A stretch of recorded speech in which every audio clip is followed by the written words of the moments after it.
Oh, what? More resignations? The director of data science and engineering for USDS, which Elon Musk rebranded as the US DOGE service, has resigned from her position. I didn't believe that DOGE continued to deliver the work of USDS based on their actions so far.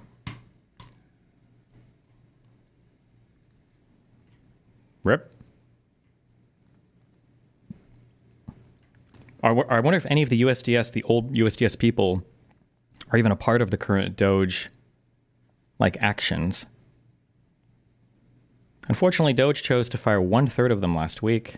Oh, on the cuts last week. These cuts were short-sighted, ill-informed, and indiscriminate. The government and the American people will be worse off from the loss of these people. This was the consolidation of the two different groups, the new DOGE members and the legacy USDS staff. Nice. And then our new Department of National Intelligence head.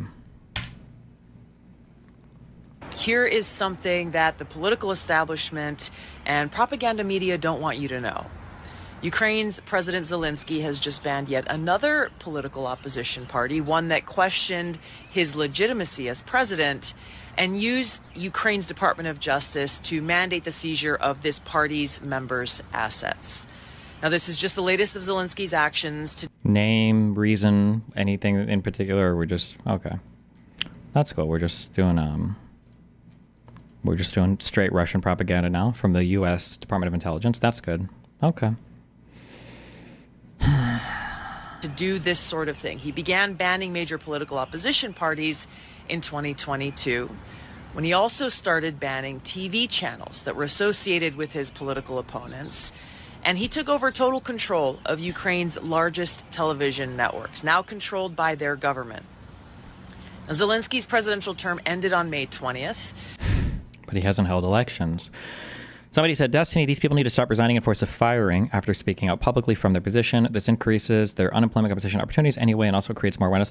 No, somebody said this, and I think I agree with it. The reason why you resign from your position is because if you don't, you could just be shuffled around in a way that is far less dramatic and doesn't have as much of the spotlight. So, for instance, rather than like the head of a department resigning or the head of like a senior position in a department resigning, you could get like demoted and somebody could also be brought in, and then you could be like moved to kind of like more paper pushing, and then like 2 years later you could be fired, and it's like nobody cares at that point. There's not as much of a statement. I understand for the resignation. The resignation allows you to resign now in protest of a particular action and with the position that you're in to show the importance of your resignation, rather than this guy's resigning who was the prosecutor head or the head of this department or whatever like 2 years ago. It's probably more impactful to do your resignations this way, I think. Yeah.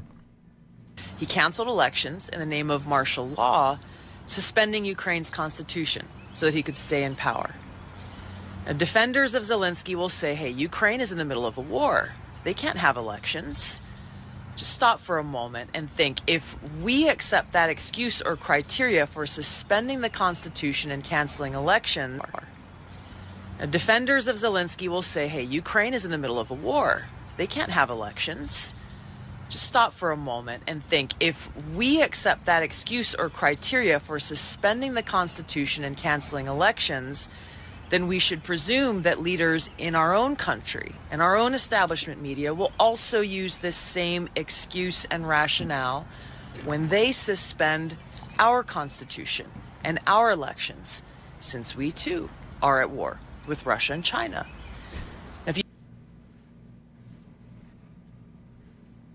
Okay. You think this sounds crazy? Look at what's already going on. They've already started conditioning us to accept a dictatorship by rationalizing their own use. Their own use. Is it going to be COVID lockdowns and weaponizing the DOJ against Trump, maybe? I'm trying to think of what she's going to go with. Of our Department of Justice to target President Trump There's that. and other political enemies. Do COVID lockdowns. You got 9 seconds. Just get COVID lockdowns in there. Come on, COVID lockdowns. In their efforts to stay in power. Ah, fuck. She's not going to. Should have got that one in too.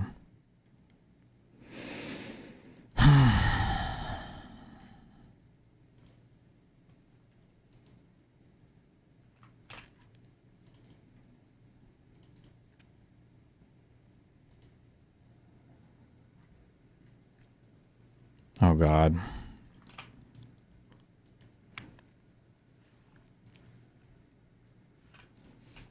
This happened today?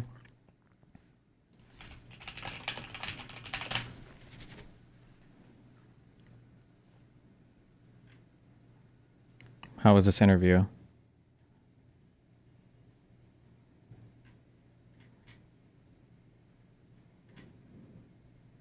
Is this the full interview? Wait, was this yesterday? We didn't watch this? Was this painful?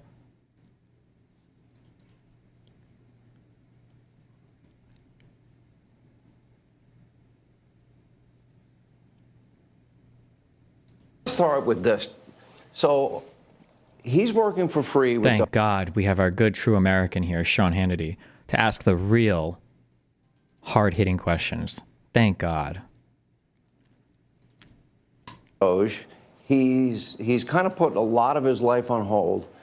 And you sued Twitter a number of years ago. You just made him pay you $10 million? That's right. That's right. That's right. Well, That's right. I sued from long before he had it. Yeah. And I mean, they really did a number on me, you know. And I sued, and they had to pay. They paid $10 million settlement. You're okay with that?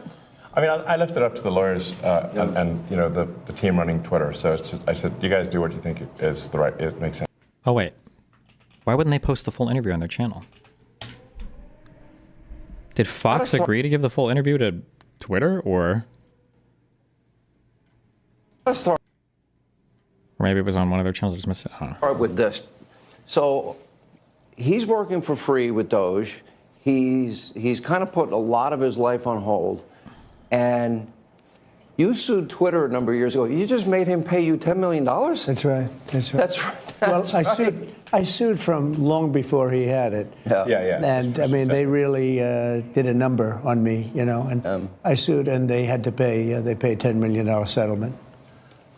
You're okay with that? I mean, I left it up to the lawyers and you know the team running Twitter. So I said, you guys do what you think is the right. It makes sense. I think it's funny. I think it's a very low. I was looking to get much more money than that. So you gave him a discount when the lawsuit. He got a big discount. I don't think he even knows about it. He's become one of your, if you read and believe the media, he's become one of your best friends. He's working for free for you. Well, I love the president. I just want to be clear about that. You don't care about that. I know. I love the president. You love the president. I think President Trump is a good man, and he's, you know. It's nice the way he said that, you know? There's something nice about it. It really is. You know, because, I mean, the president's been so unfairly attacked in the media. It's really outrageous. They can still keep doing this? Like, do you think that when we hit the point to where it's only just state-owned media, are they still going to be saying this when every channel is Fox News and every podcast is Joe Rogan and all alternative media is owned by Elon Musk? Are they still going to be saying the media is attacking him? Like, who? Can we get a fucking example? Who the fuck is attacking him relentlessly in the media? Oh my God.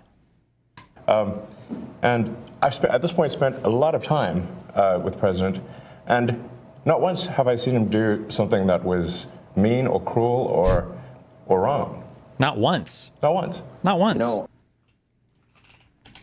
Meanwhile, this is probably the grossest tweet I think I've seen so far from this administration, which is saying a lot.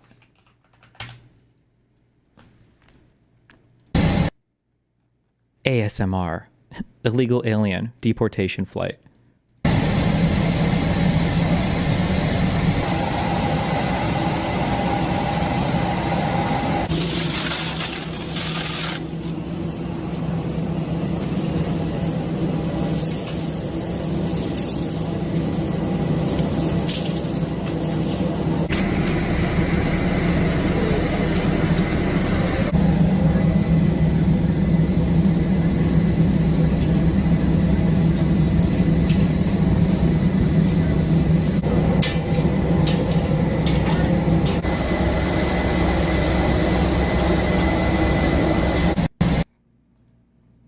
Like, this is posted by the White House, by the official White House Twitter account.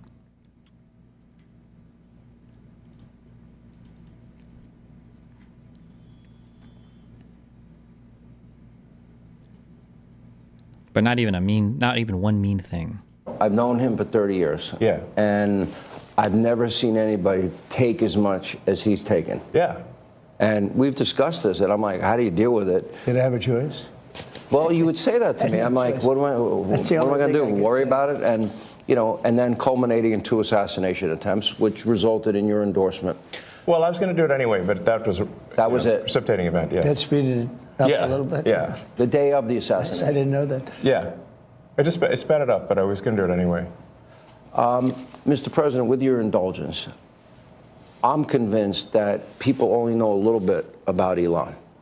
I don't think they know everything about Elon, because as I studied and prepared for this interview, I learned a lot about you that I didn't know. I think people will think about Tesla. Democrats are demonizing you and trying to make the country hate you. I just want people to understand you a little bit better, and the person that you've gotten to know and have now put a lot of trust in. Sure. And, you know, just let's go over a little bit of your bio, starting with PayPal and how you became involved in Tesla and SpaceX and Neuralink and all these. Take a while. I mean, you know, I think the way to think of me is like I'm a technologist, and I try to make technologies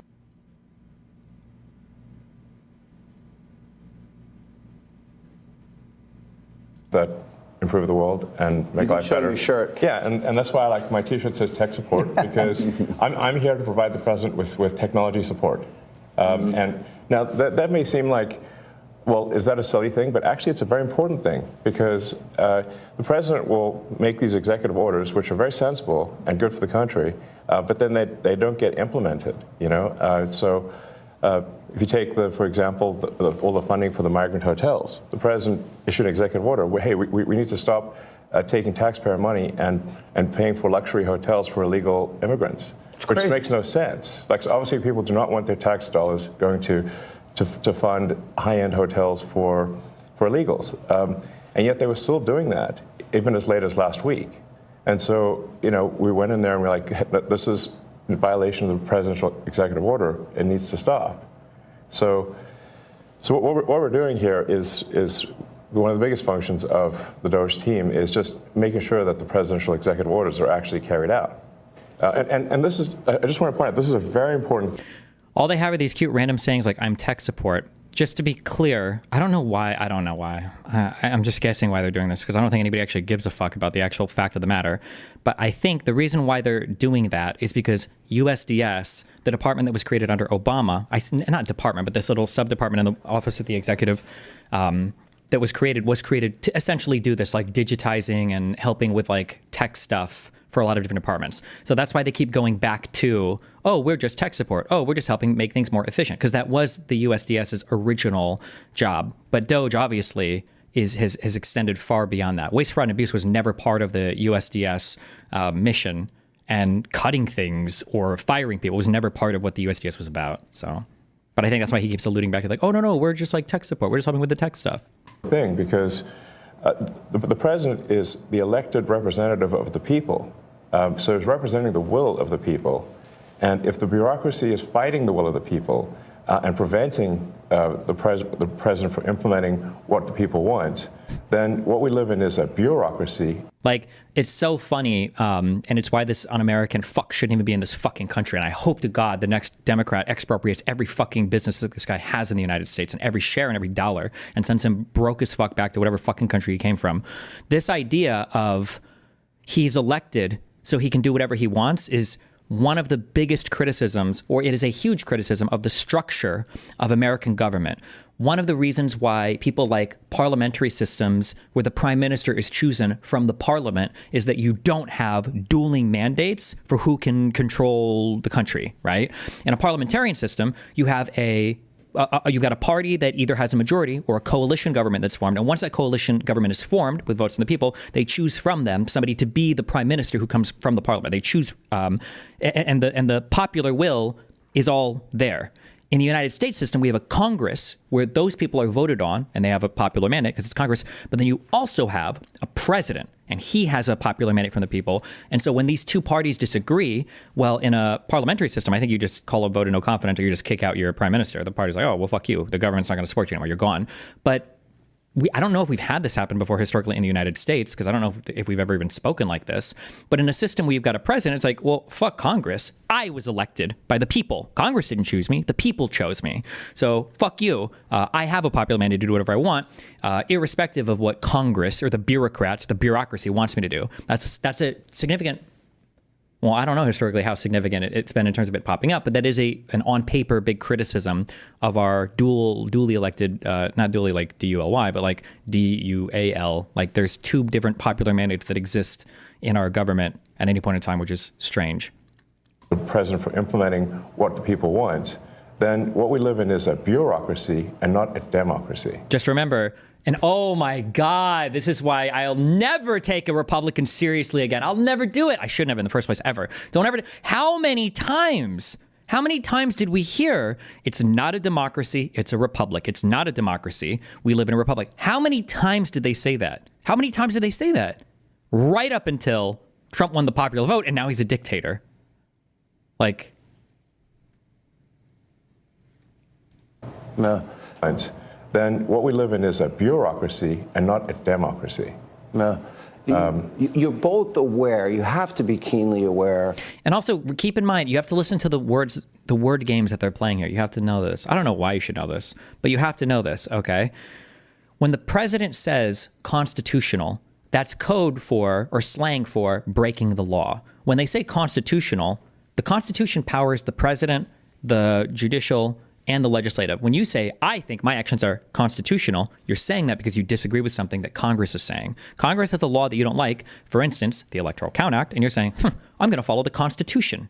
I'm going to follow what's constitutional. What you're saying is, I disagree with Congress, I'm going to break that law. When they say that, that's what they mean. When they say mandate from the people, or democratically elected, or the people chose Trump to do their agenda, what they're saying is Trump is not just the executive. He should be able to decide policy as well. Fuck Congress. Trump has the will of the people. That will of the people, that's an authoritarian, I don't want to say dog whistle, it's just on its face, it's what it is. That the media and the punditry class, not that, I think you've proven they have no power anymore, because they threw everything they had at you, and they didn't win. And that was, the New York Times, Washington Post, 3 networks, every late night comedy show, 2 cable channels. They threw everything, lawfare, weaponization. True. And now I see they want you two to start, they want a divorce. They want you two to start hating each other. And they try, President Elon Musk, for example. You do know that they're doing that to you. Thank God we have Sean Hannity here to ease the divide. Thank goodness that he can help these two brave men stand up against the evil bullying media on Fox News, the most consumed, probably media channel on the planet, save for, I don't know, maybe there's some Indian or Chinese, like a super high population country or something works there, but like, good for you guys. Oh, I see it all the time. They tried it, then they stopped. That wasn't. They have many different things of hatred. Actually, Elon called me. He said, they're trying to drive us apart. I said, absolutely. They said, we have breaking news. Donald Trump has ceded control of the presidency to Elon Musk. President Musk will be attending a cabinet meeting tonight at 8 o'clock. And I say, It's just so obvious. They're so bad at it. I used to think they were good at it. They're actually bad at it, because if they were good at it, I'd never be president. Because I think nobody in history has ever gotten more bad publicity than me. Nobody. I could do the greatest things. I get 98% bad publicity. I could do, outside of you and a few of your very good friends, it's like the craziest thing. But you know what I have learned, Elon? The people are smart. They get it. Yeah, they do, actually. They get it. They really see what's happening. Yes. And at the end of this interview, what I would like is I want people to know the relationship and know more about you. What is the relationship, Mr. President? Well, I respect him. I've always respected him. I never knew that he was right on certain things, and I'm usually pretty good at this stuff. He did Starlink. He did things that were so advanced and nobody knew what the hell they were. I can tell you in North Carolina, they had no communication. They were wiped out. Those people were, they had rivers in between. Land that never saw water, all of a sudden it was a river and a vicious, like rapids. People were dying all over. They had no communication. They said, Elon Musk. They didn't really know I knew him. I said, yeah. He said, could you get Starlink? It's like the first time I ever heard of it. I said, what's Starlink? A communication system. That's unbelievable. I have it. Yeah. And he said, I called him and I said, listen, they really need it. And he got like thousands of units of this communication, and it saved a lot of. Remember when Elon Musk was going to fix Puerto Rico's entire power grid? Did that happen yet? Do you remember when Elon Musk was going to make a special submarine to save those divers, and he never did it? And you just called the guy who called that into question a pedophile? Do you remember when we were going to get self-driving cars 1 year from now for the past 10 years? Do you remember when we fuck, there was one other big one that was fucking funny. The Hyperloop is coming in Vegas, I think. The boring. No, fuck. There was one more. Oh, fuck.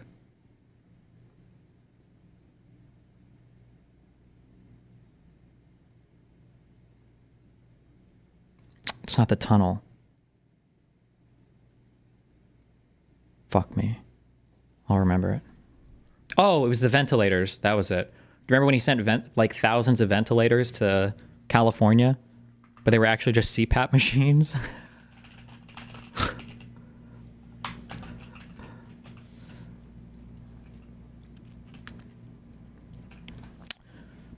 Gavin Newsom responded Thursday to Tesla CEO Elon Musk's claim that the company delivered more than 1,000 ventilators to the state's hospitals, treating a surge of coronavirus patients. In a series of tweets early Thursday, Musk asked Newsom to please fix this misunderstanding after the governor's office told CNN the state's hospitals had not received ventilators promised last month. Included in the tweets from Musk was a partial list of hospitals that he had said he had sent ventilators. In another tweet, he said the donations were based on direct requests from their ICU wards with exact specs on each unit provided before shipment. I wasn't personally aware of that list. I'm very encouraged that he put out that list and those specific hospitals that needed that, blah, blah, blah. And then CNN contacted 10 California hospitals identified by Musk in the partial list of recipients he posted on Thursday. Of the 4 hospitals that responded, all said that they received bi-level positive airway pressure, BiPAP, or continuous positive airway pressure, CPAP machines, devices that can aid breathing and be used for sleep apnea. None had received ventilators. Just to be clear, the difference is like, I think a decent CPAP machine is like maybe a few $100, and I think a ventilator is anywhere from like $20,000 to $50,000. But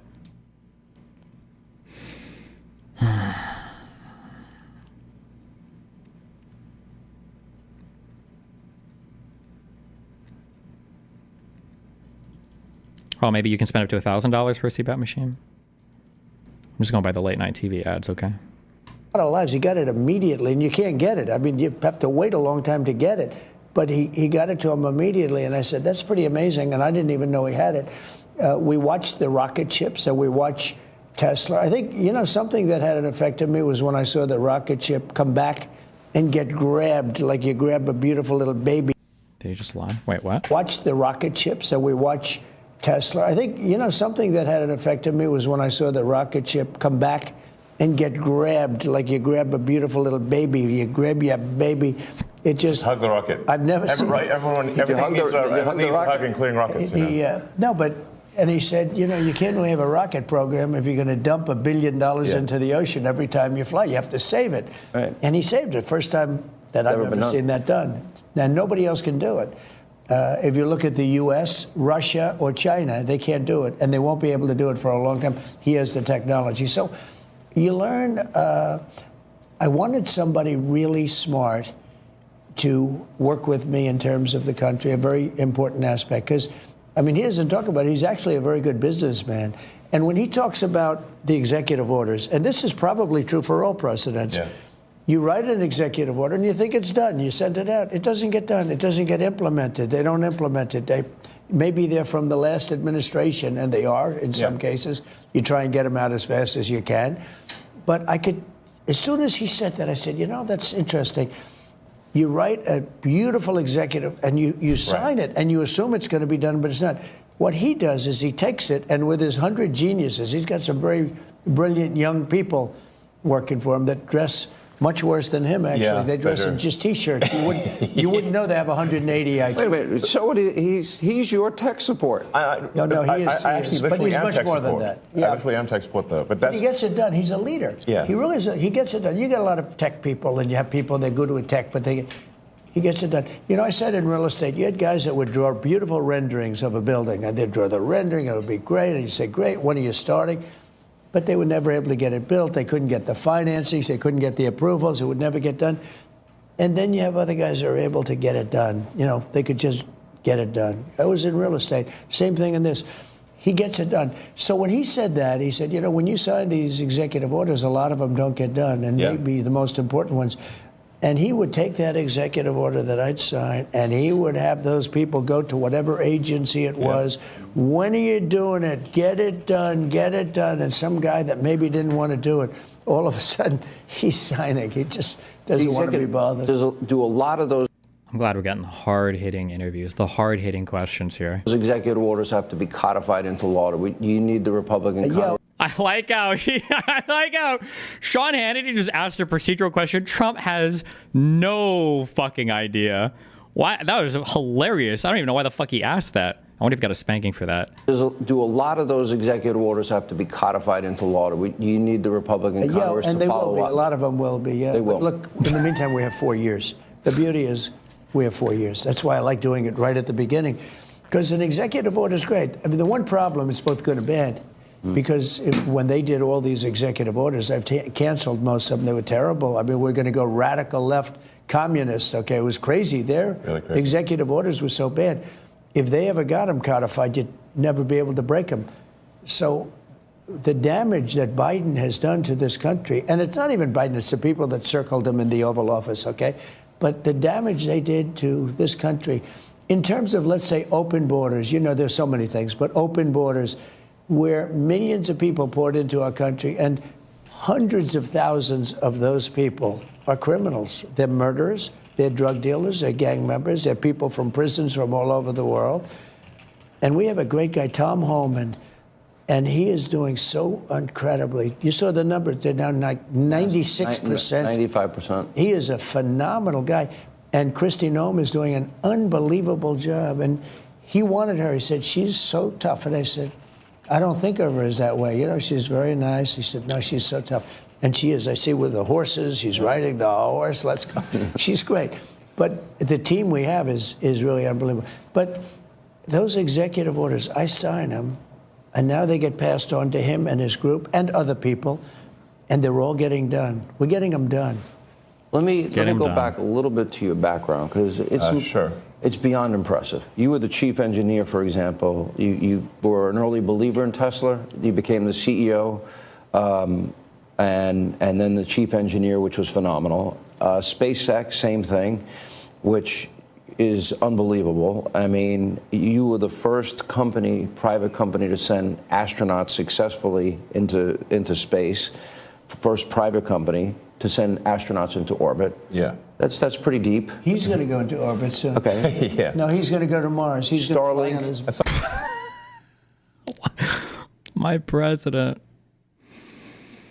At some point. Yeah. Is it I mean, they always ask me, like, do you want to die on Mars? And I say, well, yes, but not on impact. Starlink is in 100 countries.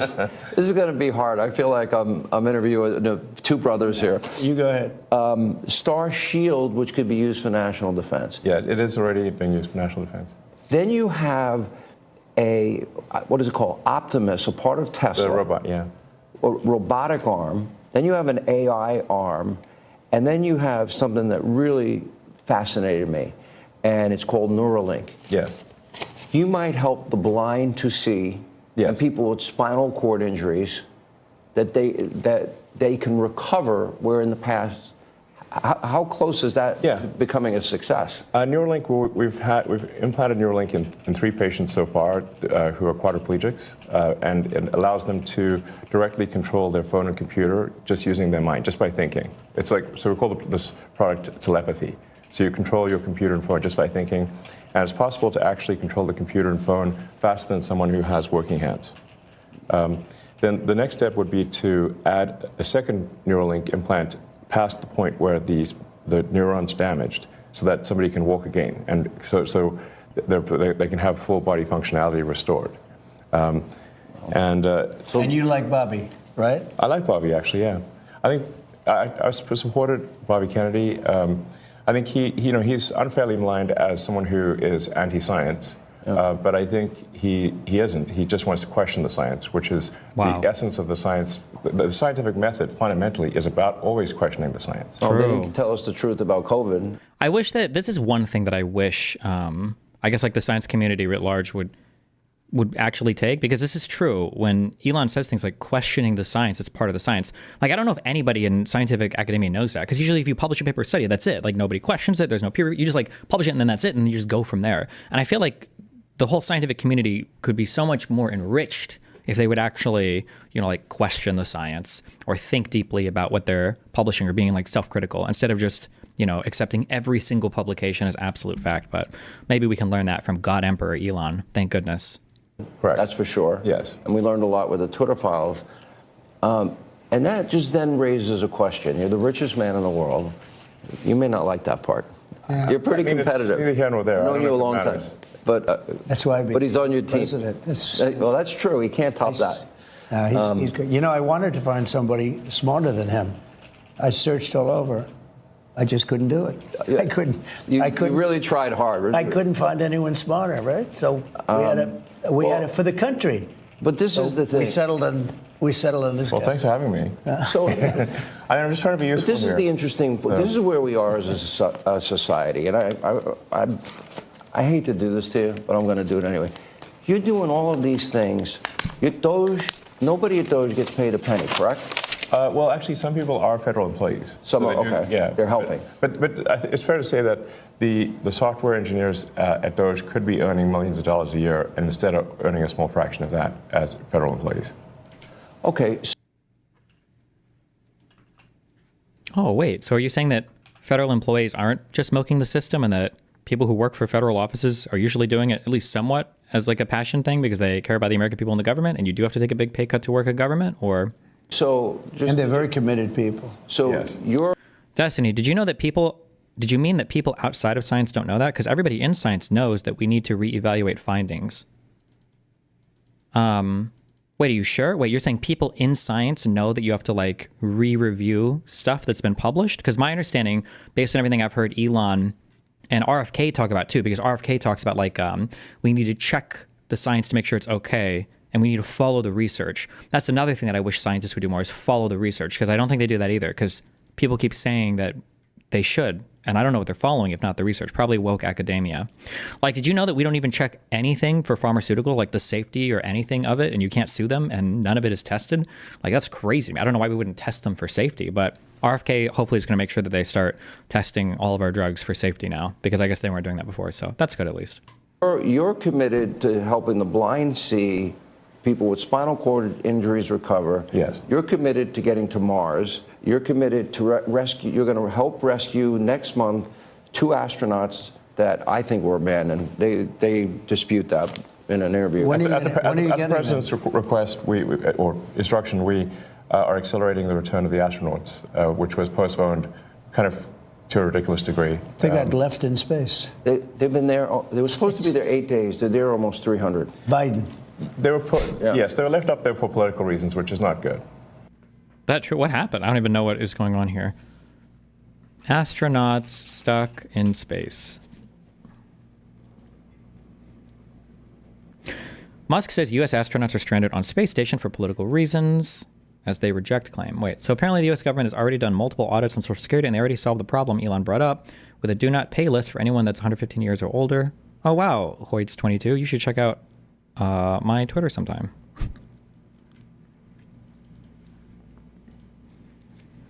Elon Musk suggested the 2 U.S. astronauts who have been on the International Space Station since June last year due to safety issues with their return vessel, the Boeing Starliner. Boeing can fly planes up to space? I thought that was like 35,000 feet.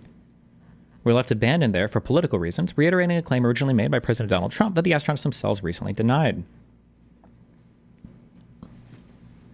Musk appeared alongside Trump in a Fox News interview. The billionaire SpaceX CEO said his company was accelerating the return. Musk then appeared to take a shot at the Biden admin.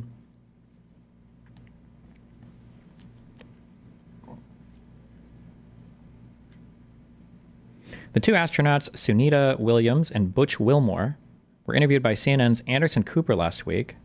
How could they fly Anderson Cooper up there, but they couldn't fly these guys back? Maybe there wasn't enough room? The fuck?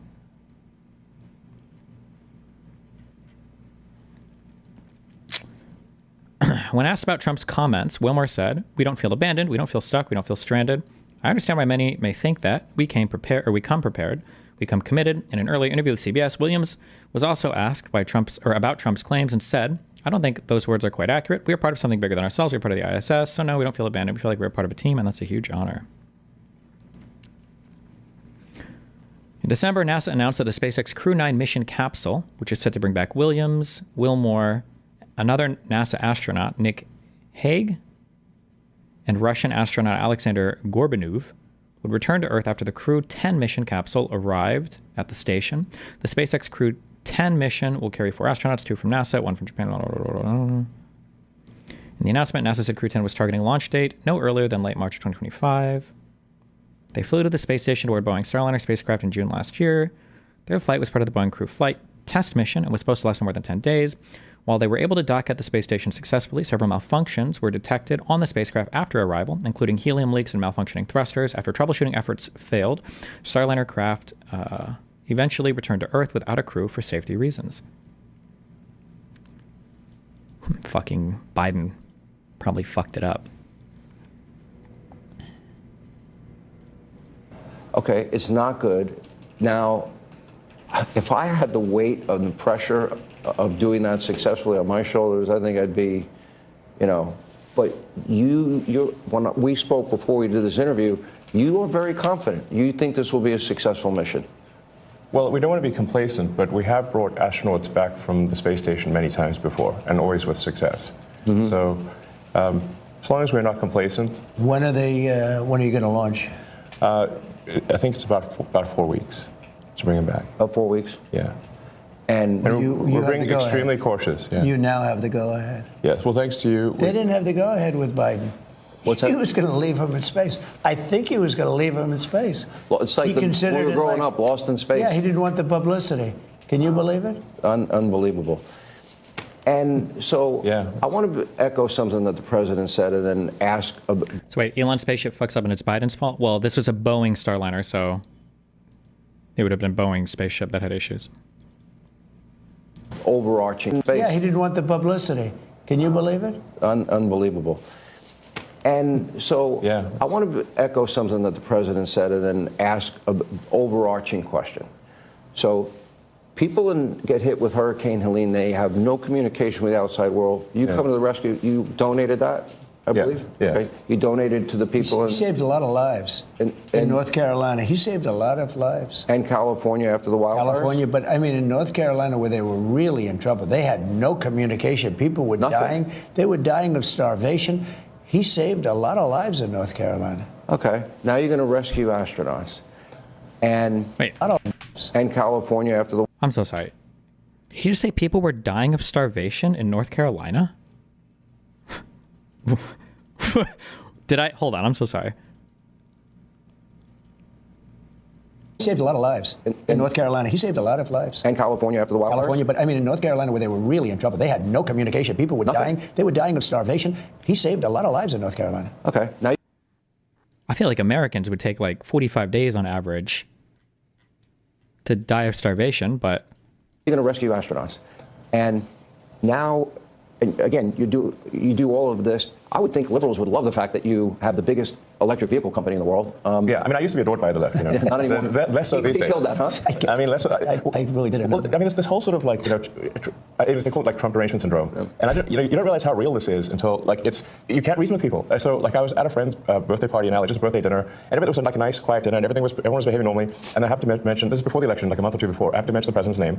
And it was like they got shot with a dart in the jugular that contained like methamphetamine and rabies, okay? And they're like, wow! And I'm like, what is wrong? Guys, like, you can't have like normal conversation. Yeah. And it's like they become completely irrational. He has no idea that if you're friends with him, you pay a price. It's like I walk in a restaurant in New York and it's like half the room gets daggers and they want to...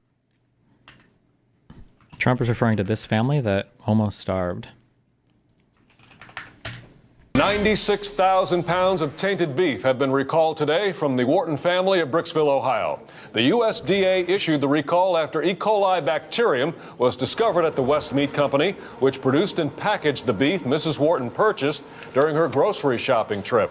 Oh, it was scary. Now every time I bring home a couple tons of beef for my family, I'll be wondering if it can make them sick. More than 90% of the beef purchased by the Whartons in the past week is affected by the recall, including 2,000 pounds located by federal officials in the Whartons' main refrigerator, another 49,000 pounds in the refrigerator in the garage, and the remaining 45,000 pounds split evenly between the two beef freezers in the basement. E. coli is especially fatal in young children, which led to a scare for the Whartons when youngest son Jake complained of flu-like symptoms after eating... Is this real? No, this is The Onion. Guys, what the fuck? Complained of flu-like symptoms after eating several dozen flank steaks for breakfast. My stomach hurt. I felt icky and I couldn't even finish my beef. He was sweating a lot more than usual.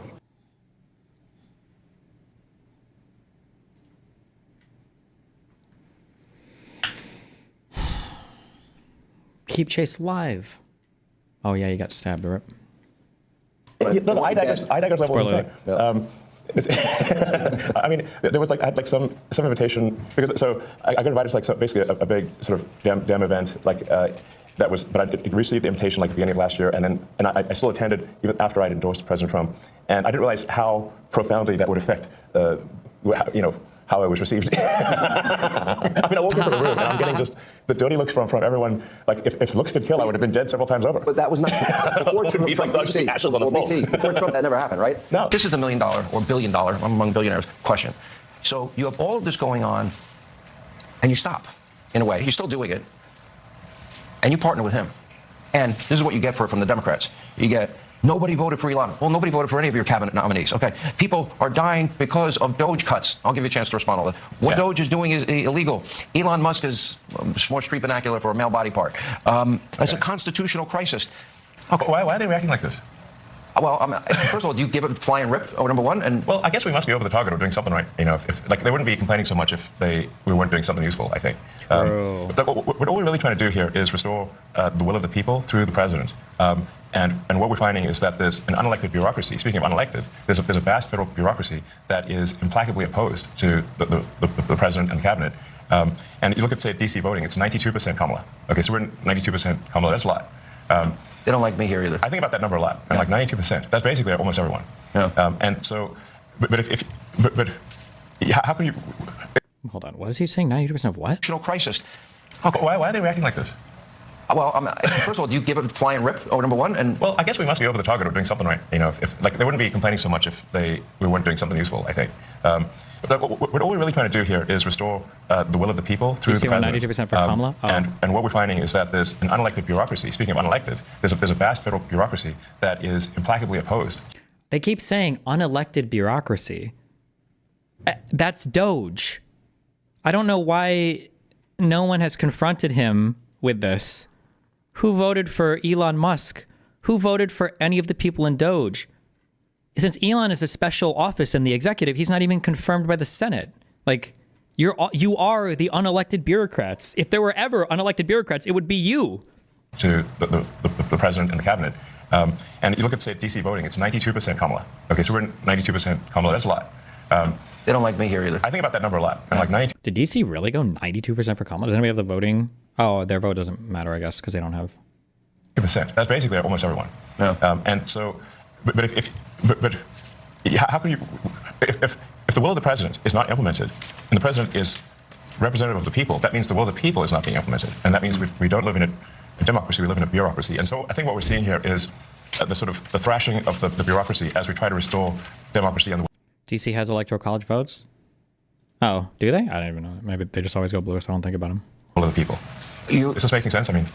No, of course it does. I mean, to me, if you look at our framers and our founders, and you really become a student of history, Mr. President. And DC has 3. We've had conversations both on air and off air.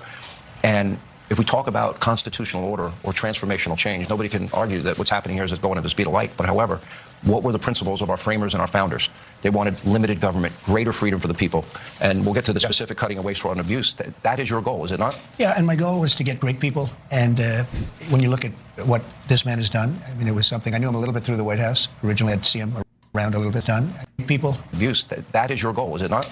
And we'll get to the specific cutting of waste, fraud, and abuse. That is your goal, is it not? Yeah, and my goal was to get great people and abuse.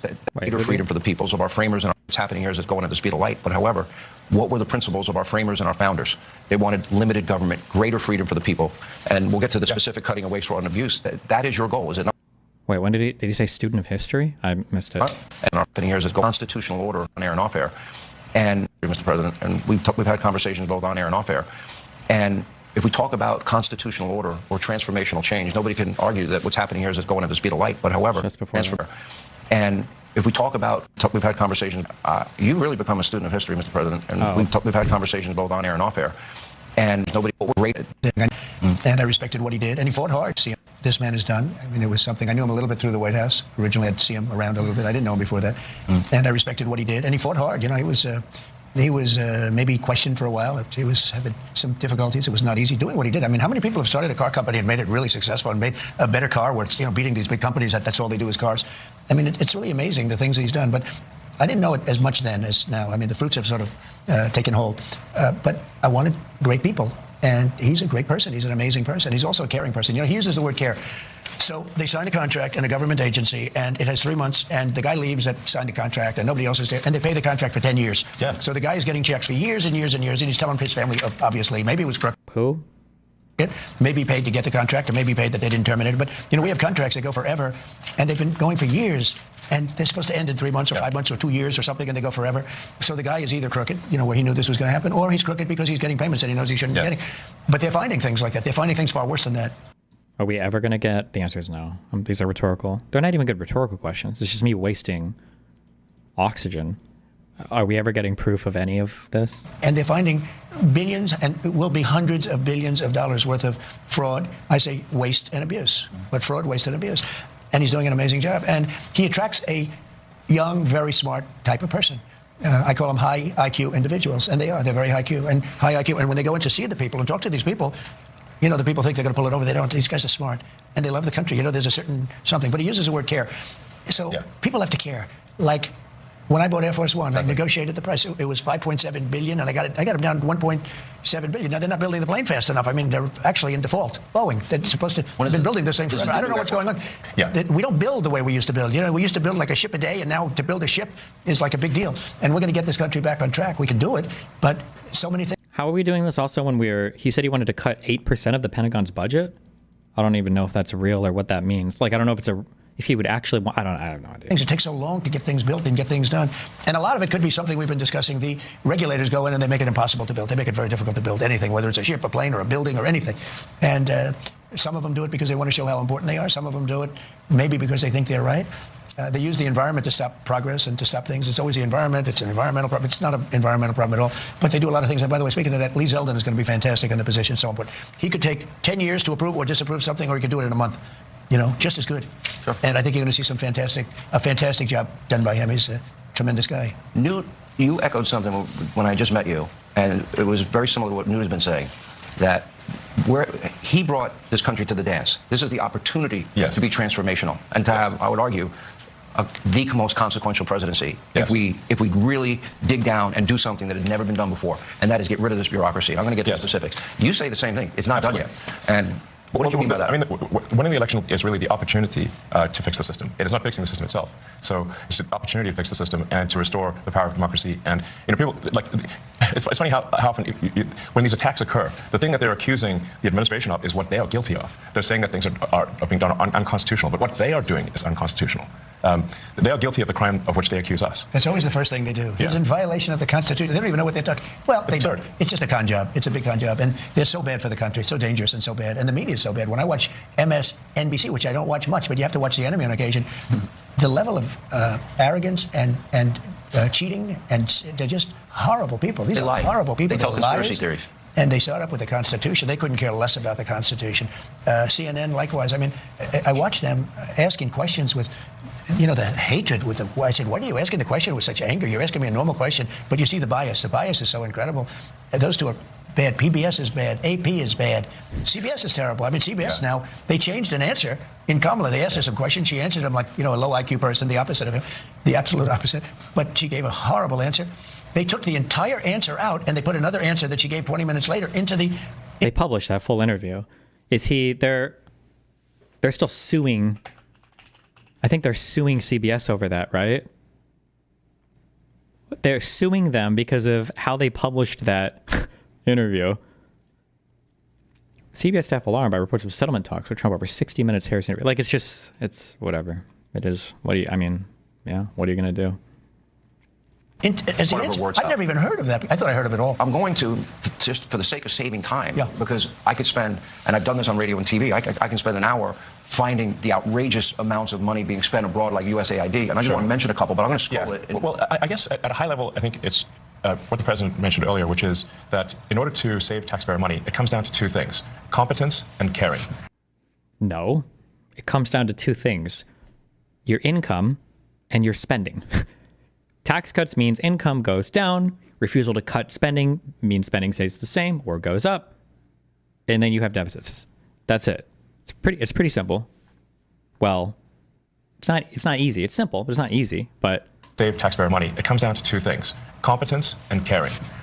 And when the president was shown the outrageous bill for the new Air Force One, and they negotiated it down to $4 billion. I won't pay anything that starts with a 4. So it was actually 3.99999. Please tell that story again. It's so epic. If the president had not applied competence and caring, the price would have been 50% higher. Literally 50% higher. Oh, now it would have been $6 billion. The president cared, the president was competent, the price was not 50% higher as a result. And so when you add more competence and caring, you get a better deal for the American people. But we were talking about this yesterday. I could give me thousands of bills. I could pick any one of them. Exactly. But I could take all 1,000. And let's say it's a bill for $5,000, just $5,000, and it's done by some bureaucrat. And I could get that bill probably below $1,000. If he would say, I'll give you 3. I don't want to pay you 5. It's too high. I'll give you 3. But they don't do that. If a guy sends in a bill for $5,000, they pay $5,000. They expect to be cut. Everybody expects to be cut. When you send in a bill, you expect to be cut. They send in the bill higher for the most part. This is true with lawyers, legal fees. When they send in legal fees, I can cut. I wish I had the time. I would save so. But I could cut these bills in half, much better than half. But you offer people a much lower number because they actually put fat. I'm not even saying it's like a way of. Why is he talking about bills, which by the way, you can't really negotiate on, as opposed to proposals? Somebody gave you a proposal and you could negotiate it down. Imagine somebody invoicing you or sending you a bill to a thing you already agreed to, and you're like, $10,000? I'll give you half. And it's like, excuse me, sir, this is for services rendered? We already did a statement of work. We already have what do you mean you're going to pay me half? How about half? The art of the deal. Sorry, the art of the deal is when we're negotiating, not after I've done the job. Like, the art of the deal. Business, they put more on because they expect to be negotiated. When you send in a bill to the government, there's nobody to negotiate. Yes. You send in a bill for $10,000 and they send you a check back for $10,000. If you would call them and said, we'll give you 5. No, I need more than 5. We'll give you 5. I'm not going to pay any more than 5. Make it 6. No, I'm not going to make it 6. And you'll settle for $5,500. You've just cut the bill almost in half, and it took like 2 minutes. But none of that's Don't we call that the art of the deal? That's caring. No, it's not even the art of the deal. It's caring. He uses the word. I'm sorry. Caring. It's caring. It's a certain competence, but I think it's more caring. If you add either ingredient, either competence or caring, you'll get a better outcome. But it stands to reason that if you don't have competence, you don't have caring, you're going to get a terrible deal. And the problem is that the American taxpayers have been getting a terrible deal because look at the last administration. Can any reasonable person say the last administration was either competent or caring? But they lied to us and said that Joe didn't have a cognitive. They fully lied. They said the borders were closed. They said that the borders were secure. They said that they said Obamacare would save. They flat out lied. It's flat out lied. As I scroll this information, and I'll scroll a lot more than I'll mention to both of you, and this is the cost savings. I want people at home to understand this part.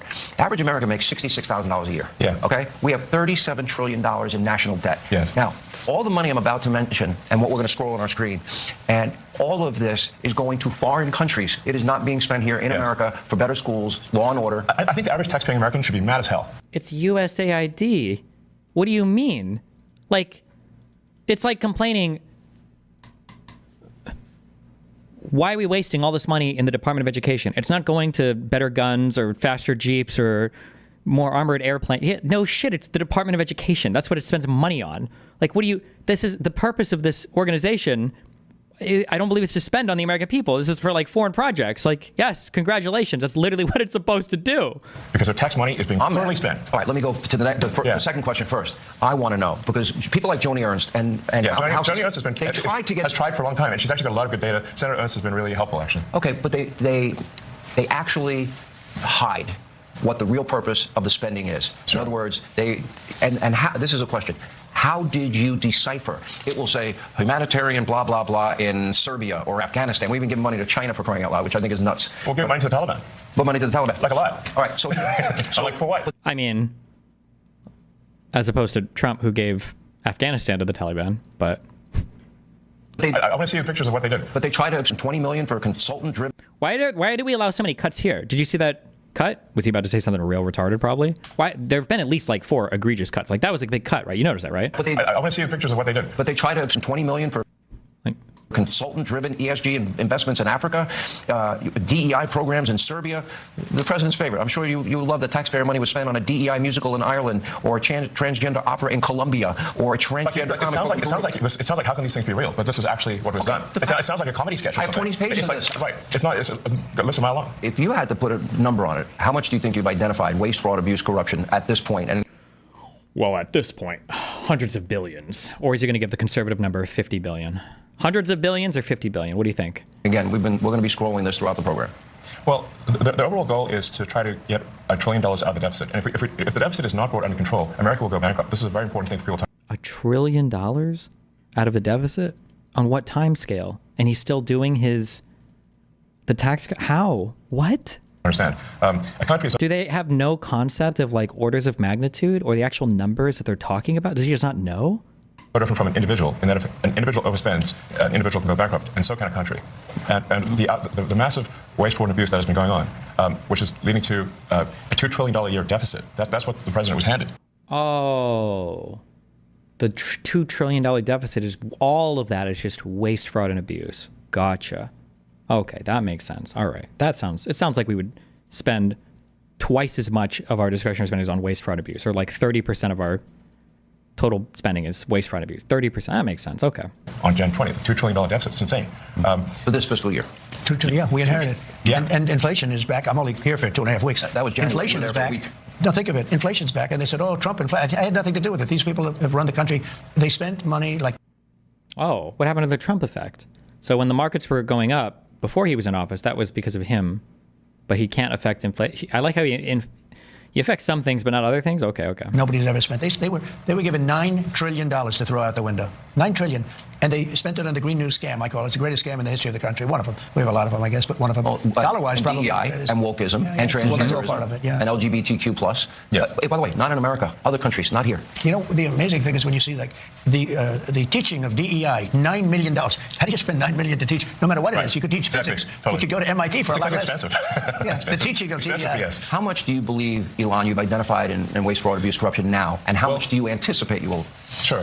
The Green New Deal didn't. There is no Green New Deal, but everything is everything you don't like. Well, I think 1%. No, because it's so massive. This is huge money. So what we found out was 1%. We're just as good as they are, they're not going to find some contract that was crooked, crooked as hell. I mean, there's going to be so much that isn't found. But what is found, I think he's going to find $1 trillion. Yeah, I think so. But I think it's a very small percentage compared to what it is. Let me go to an area. $1 trillion? I don't know if $1 trillion is a small percentage of literally anything, except for maybe the total amount of currency in circulation across the entire planet. Like, what? But okay. Area that I think is key. And you talked about this in recent interviews. And that is, we don't need a Department of Education. Okay. And what some people are trying to do is stoke fears that, oh my gosh, my kid's not going to get the money for education, or grandma's Social Security and Medicare. This was a big promise of yours on the campaign trail. No. You don't understand, okay? All right. Take out the microchip, put in the other one. Okay. They're worried about us defunding programs, and those things that the programs are giving money to, they're not going to get the money. Okay, but if we defund the programs, the money goes back to the people. Just hit them up with that one, Trump. Say, no, it'll be okay because the money goes back to the people. Just say that like 20 times. Let's go. So I really want to give you both an opportunity to assure the American people. The money goes back to the people, not the states. Don't say the states. Say it goes to the people. the people get the money. They can keep the money, and they can spend it themselves on education. You will keep, money will be allocated for students, but with higher standards, for example, I would assume associated with monies given or just vouchers. So much, and then Elon goes, but look, Social Security won't be touched other than Okay, my bad. fraud or something. We're going to find it's going to be strengthened, but it won't be touched. Medicare, Medicaid, none of that stuff is going to be touched. Nothing. You don't have to. Okay, I always forget he might not even respond to the question at all. My bad. I always forget that might be the case. Now, if there are illegal migrants in the system, we're going to get them out of the system and all of that fraud. But wait, this was a question about the Department of Education, right? Did I miss that? None of that stuff is going to be fine. Look, with monies given or higher standards, for example, money will be to assure the American people. You will keep, money will be allocated for students, but with higher standards, for example, I would assume associated with monies given or vouchers. So much, and then Elon goes, but okay, just making sure it was about strengthened, okay. but won't be touched. Medicare, Medicaid, none of that stuff is going to be touched. Nothing. Get them out of the system and all of that fraud, but it's not going to be touched. School. I want to bring school back to the states so that Iowa, Indiana, all these Okay, let's go back to the states. There we go. places, Idaho. Well, it is one of the worst things, especially if you live way down in like California, Arizona, New Mexico, like way to the southwest, is since the schools aren't in those states anymore, you have to fly to D.C. just to get an education because all of the schools were moved to the bureaucratic centers of the United States. New Hampshire. There's so many places in the states. I figure 35 really run well. And right now it's... I figure what? What did you say? States. I figure 35 really run well. Okay. And right now it's Norway, Sweden, Denmark, Finland, China. China, can you imagine, has top schools. We're last. So they have a list of 40 countries. He keeps saying this. There is no list of 40 countries where the U.S. is lying. This is just a total lie, but no one will ever press him on it ever because everybody has to give him the gentlest interviews of all time if you want him to keep coming back. So we're number 40. Usually we're 38, 39. The last time we were number 40. And what I say is you got to give it back. So it doesn't work. I'll tell you what we're number one in cost per pupil. We spend more money than any other country by I don't think that's the same either. far. It's not even close per pupil. Okay. So we know it doesn't work. So we spend the most and we have the worst, right? The worst result. When we give that back to Indiana. Oh, okay. He just give it back to the states. I thought he was going to give it back to the people. What money are you giving back to Indiana? What does that even mean? When we give that back to Iowa and back to a lot of the states that run well, they run well. There's a lot of them, 35, 37, 38. Now, you're going to have 10 laggards, but you're going to have 5 real laggards. But that's going to be okay. Take New York. You give it to Westchester County. You give it to Suffolk County. You give it to upstate New York. And you give it to Manhattan. But you give it to 4 or 5 subsections. Same thing in California. Los Angeles is going to be a problem, but you're going to give it to places that run well. We can change education. Now, school choice is important, but that will get taken care of automatically. Like, what is he giving back to them? So money was going to these places from the Department of Education. Then they're going to get rid of the Department of Education. What money is going back? What are we talking about? Like, what is the money that's going back to them? What does that mean? We want to bring education back to the states. You will spend half the number, and I'm not even doing this. I'm not even doing this to save, but you will. It costs you much less money. You get a much better education. If you go to some of these states, you'll be the equivalent of Norway, Sweden, Denmark, places that really have a good school system. You'll have those places will be the equivalent, and your overall numbers will get so much better. Do you want standards associated? The only thing I want to do from Washington D.C. is make sure they're teaching English, reading, writing, math, and science. arithmetic. Oh, so like the standards that we already have expectations set for. Okay. But no DEI or reverse racism or slavery or whatever. Okay. Science. Okay, a little science. Might help. You know, computers. You're not going to have much of a problem with that, but that's it. So your task now, and I pray to God this is successful. I really do. I wish you Godspeed. Godspeed, John Glenn. It's going to be, by the way. I really believe it. But there are legitimate areas. Well, beside this. This is cutting. We're only talking about cutting. We're also going to make a lot of money. We're taking in so much. What about his business? What if there is then we won't a contract he would otherwise get? Let him do it. Yeah, true. Somebody YouTube just said, he just said that you can't spend money and get better education, so he wants to give the money to the states so they can give better education? He's got a conflict. I mean, look, he's in certain areas. I mean, I see this morning, I didn't know, but I said, do the right thing, where they're cutting way back on the electric vehicle subsidies. Yes. They're cutting back. Not only cutting back. Hurt you. Correct. Yeah. Now, I won't tell you. Well, he's probably not that happy with it, but that would have been one thing he would have come to me and said, listen, he's probably not that happy with it, but that would have been one thing he would have come to me. I won't tell you. Well, he's probably not that happy back. Vehicle subsidies. Yes. They're cutting back. Not only cutting back. Hurt you. Correct. Yeah. Now, I won't tell you. Well, he's probably not that happy with it, but that would have been one thing he would have come to me and said, listen, you got to do me a favor. This is crazy. But this was in the tax bill. They're cutting back on the subsidies. I wasn't involved in it. I said, do what's right, and they're coming up with a tax bill. It's just preliminary. But I mean, if he were involved, wouldn't you think he'd probably do that? Now, maybe he does better if you cut back on the subsidies. Who knows? Because he figures he does think differently. He thinks he has a better product. Yeah. And as long as he has a level playing field, he doesn't care what you do, which is very, he's told me that. Yeah. I mean, I haven't asked the president for anything ever. And if it comes up, how will you handle it? Well, Then how much money did Tesla make on electric vehicle? That was green. Those were green energy incentives, by the way. That was Green New Deal bullshit, by the way. Not per se, not like the actual Green New Deal, but like the idea that like, oh, we should subsidize electric vehicles. I almost want to say those tax credits started under Obama, but I could be wrong. But like those are, like that's for green energy. And how can you say that didn't help? He won't be involved. Yeah, I'll recuse myself if it is. If there's a conflict, he won't be involved. Yeah. I mean, I wouldn't want that, and he won't want it. Right, and also I'm getting a sort of a daily proctology exam here. You know, something like I'll be getting away from something in the dead of night. Welcome to D.C. If you want a friend, get a dog. Well, I do have a dog, but I also have friends.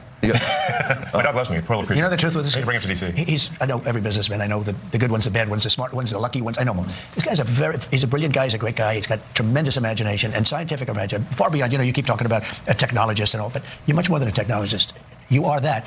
But I feel like anybody that would ever describe themselves as a technologist is going to be an asshole always. But he's also a good person. He's a very good person, and he wants to see the country do well. And I know a lot of great business people, really great business people, but they're not really, in some cases, very good people.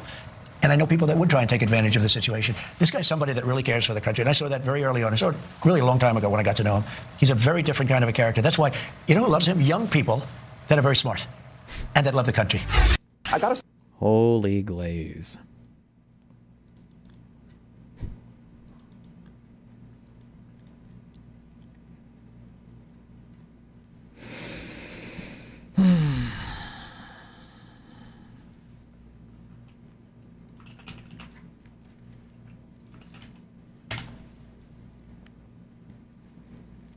Tesla taps Biden tax credits to offset EV price cuts.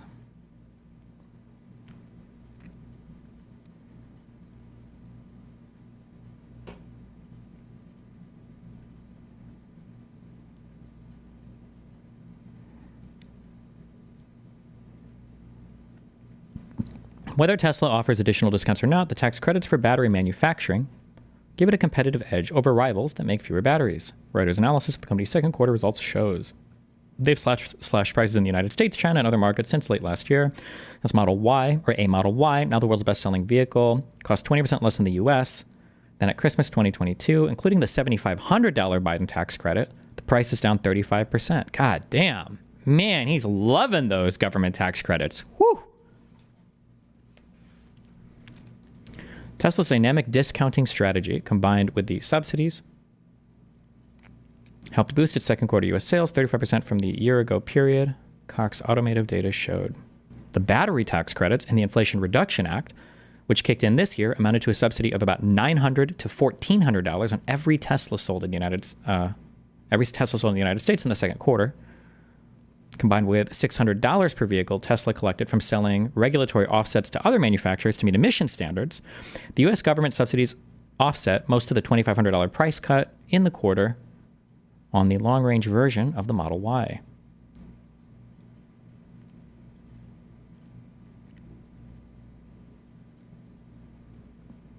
Must be nice. Consultancy benchmark Mineral Intelligence estimates Tesla and Panasonic will collect about $1.8 billion in production credits this year.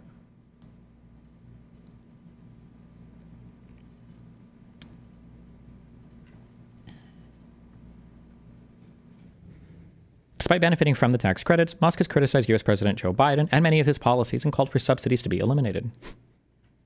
Good one.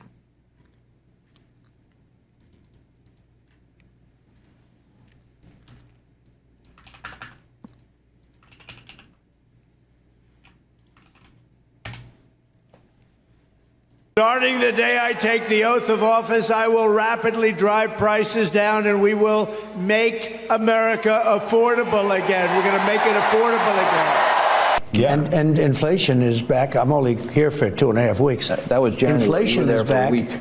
No, think of it. Inflation's back. And they said, oh, Trump, inflation. I had nothing to do with it. Starting the day I take the Really makes you think. Wait, I forget if this account is real or a meme account. DOGE head Elon Musk said he would ask President Donald Trump about a proposal for a DOGE dividend that would give taxpayers a refund check of $5,000 funded by the savings from his Department of Government Efficiency.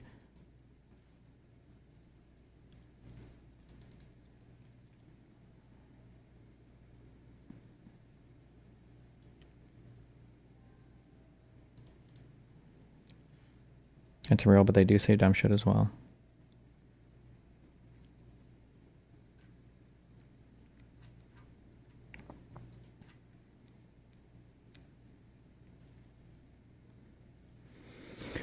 The Constitution vests all executive power in the president and charges him with faithfully executing the laws. Since it would be impossible for the we got some big, this is our first EO that is super flexing that, the unitary executive theory. The idea that the whole executive branch is basically just clones of the president of the United States. So he can do anything he wants with anybody in the executive at any point in time, basically. The Constitution vests all executive power in the president and charges him with faithfully executing the laws. Since it would be impossible for the president to single-handedly perform all the executive business of the federal government, the Constitution also provides for subordinate officers to assist the president in his executive duties.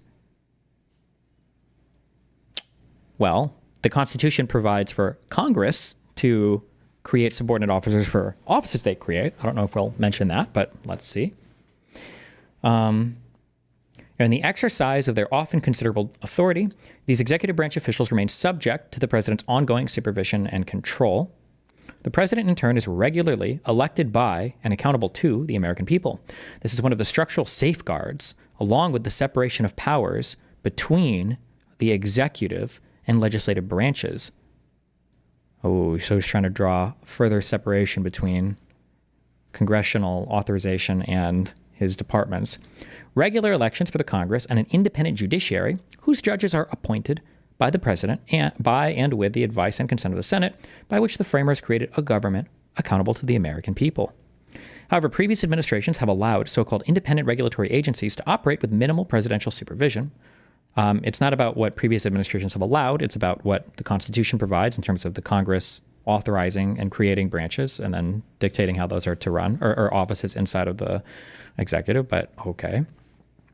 These regulatory agencies currently exercise substantial executive authority without sufficient accountability to the president, and through him to the American people. Moreover, this is always an authoritarian dog whistle. Remember this right here, okay? Moreover, these regulatory agencies have been permitted to promulgate significant regulations without review by the president. These practices undermine such regulatory agencies' accountability to the American people, that's that authoritarian line, and prevent a unified and coherent execution of federal law. This is our unitary executive theory right here. For the federal government to be truly accountable to the American people, officials who wield vast executive power must be supervised and controlled by the people's elected president. Therefore, in order to improve the administration of the executive branch and to increase regulatory officials' accountability to the American people, it shall be the policy of the executive branch to ensure presidential supervision and control of the entire executive branch. Like, past just the department heads? Because if so, that's a mega big no-no and fuck you, both to the judiciary and to the legislative, but okay. Moreover, all executive departments and agencies, including so-called independent agencies, shall submit for review all proposed and final significant regulatory actions to the Office of Information and Regulatory Affairs within the Executive Office of the President before publication in the Federal Register.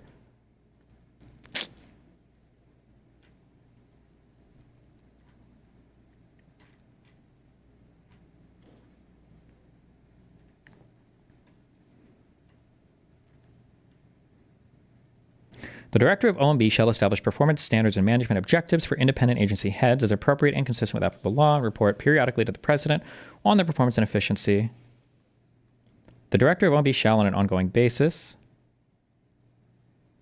review independent regulatory agencies' obligations for consistency with the president's policies and priorities, and consult with independent regulatory agency chairmen and adjust such agencies' apportionments by activity, function, project, or object as necessary and appropriate to advance the president's policies and priorities. This is just not, I need to read more about apportionment, but they just don't have the power to do this, right? Why are so many government officials and leadership resigning from their positions? Are they being forced out, or is it some form of protest? A combination of both. They're just basically, they're being asked to do things that they feel is not in the purview of their job, that is unconstitutional, so they're leaving.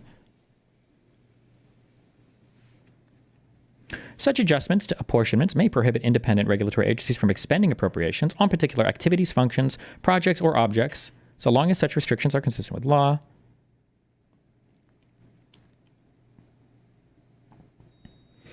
Heads of independent regulatory agencies shall establish a position of White House liaison in their respective agencies. Such position shall be in grade 15 of the general schedule, shall be placed in Schedule C of the accepted service. Jesus.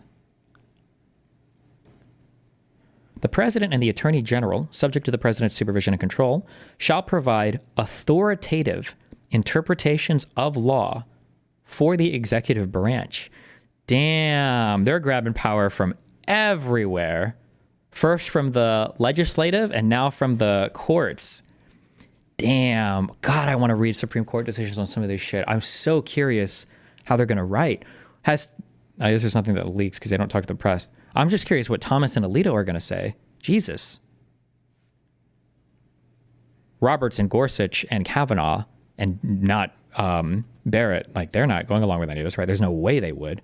And then obviously Sotomayor and Kagan and Jackson or Brown. I mixed their names up.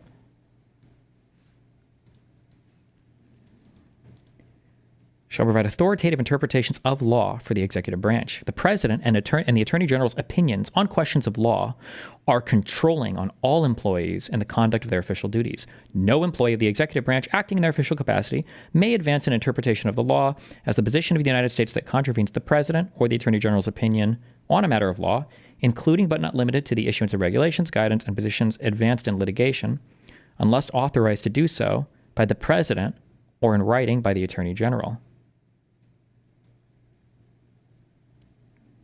Jesus Christ.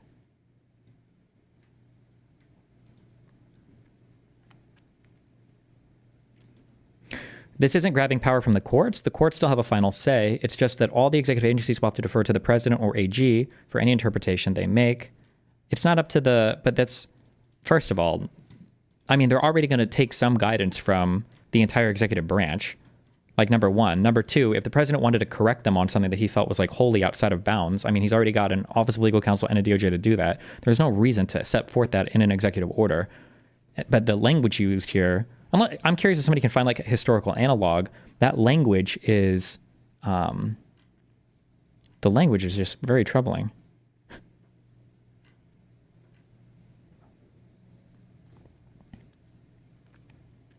Opinions on questions of law are controlling on all employees in the conduct of their official duties.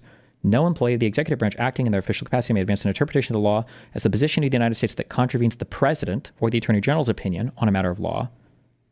What does that mean if the Supreme Court disagrees, though? Isn't this saying you'd still have to, nobody else can give an opinion besides the Attorney General or...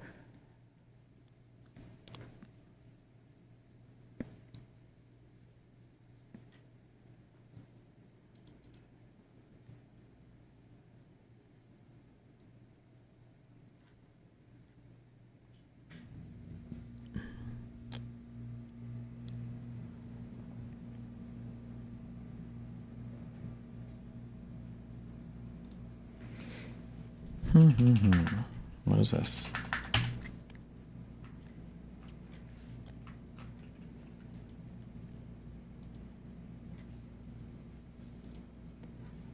This is written by Roberts. Oh, John G. Roberts, Chief Justice of the United States.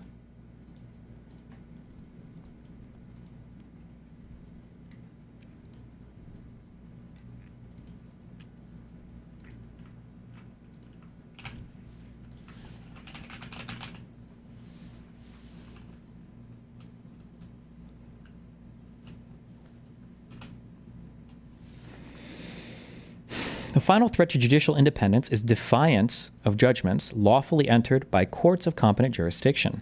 As noted above, two of the major pillars of our republic, separation of powers and judicial review, create an inevitable tension between the branches of our government.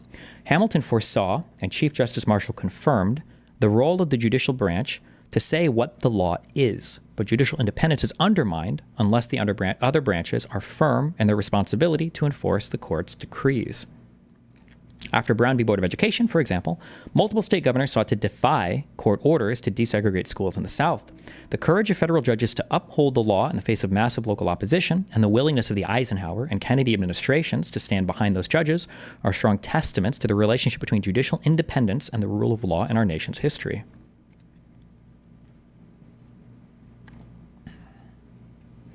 It's not in the nature of judicial work to make everyone happy. Most cases have a winner and a loser.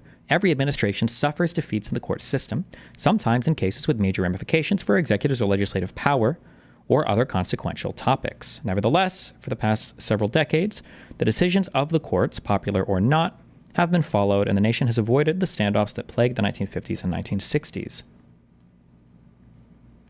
Within the past few years, however, elected officials, and then he cucks out, from across the political spectrum, have raised the specter of open disregard for federal court rulings. These dangerous suggestions, however sporadic, must be soundly rejected.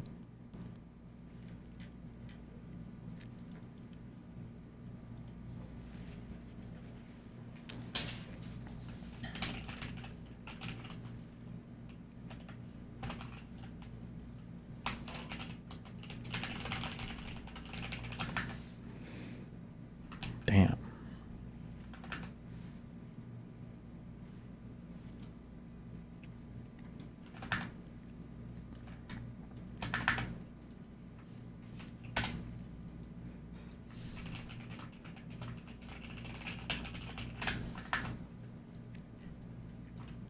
Somebody said there's a debate going on somewhere. Is there? When does the Factorio guy arrive? Someday.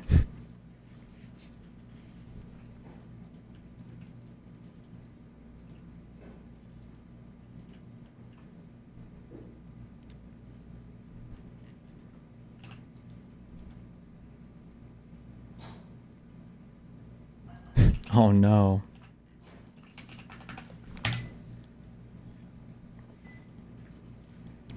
It looks like DOGE canceled the Security and Exchange Commission's Westlaw access because Elon's team saw Thomson Reuters and thought it had to do with the news agency. I think Westlaw is it's just a huge compilation of like a database of court cases and rulings and everything that's like easy to search for if you're looking for like legal research. Good one. Because they just Control F probably and saw Reuters and just clicked cancel, cancel, cancel, cancel, cancel. Good one. Did they cancel the Bloomberg terminals too? They did, yeah. Nice.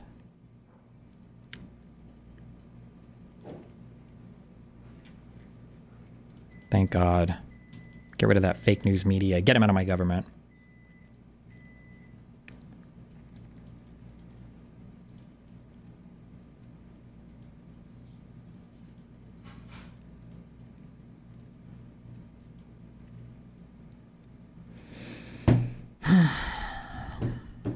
Well, book time tomorrow. I'm gonna go do stuff. Ugh. Love you guys. It's been fun. We'll be back tomorrow. Stay safe. Don't die. Oh, I can do connections. Wait, if you want to sign up for this.